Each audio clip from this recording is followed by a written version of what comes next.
ہمارے چینل میں خوش آمدید۔ تو چلیے شروع کرتے ہیں آج کی کہانی۔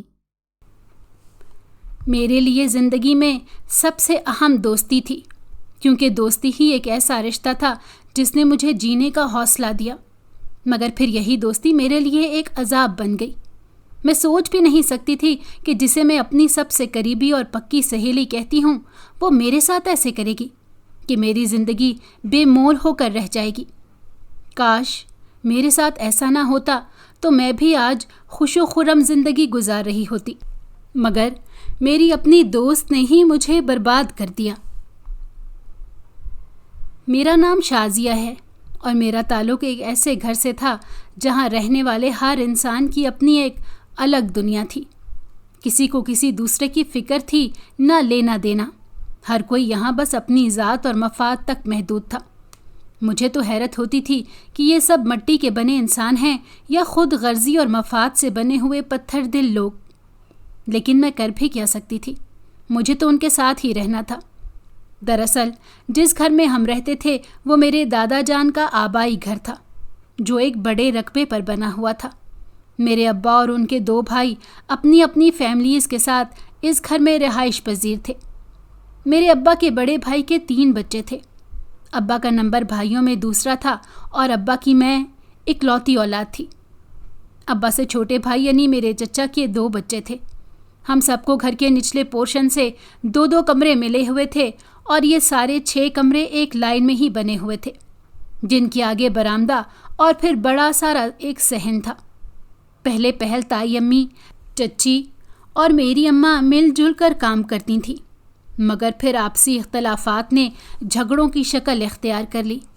اسی وجہ سے بچوں میں بھی محبت اور اپنائیت جیسی کوئی عادت نہیں آ سکی تھی، اور آتی بھی کیسے؟ جہاں بچوں نے اپنے کسی بڑے کو پیار سے بات کرتے نہیں دیکھا تھا، وہاں بچے کیا سیکھتے؟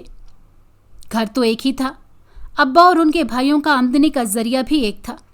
دادا جان کی کریانے کی ایک بڑی دکان تھی جو اب ان کے 3 بیٹے چلا رہے تھے۔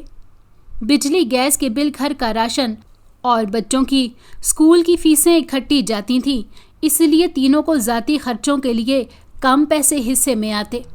یہی سب سے بڑی وجہ تھی کہ اماں اور تائی چچی میں لڑائیوں کا ایک نہ ختم ہونے والا سلسلہ شروع ہو چکا تھا۔ گھر میں کام کرنے کے بھی دن اور وقت مقرر تھے۔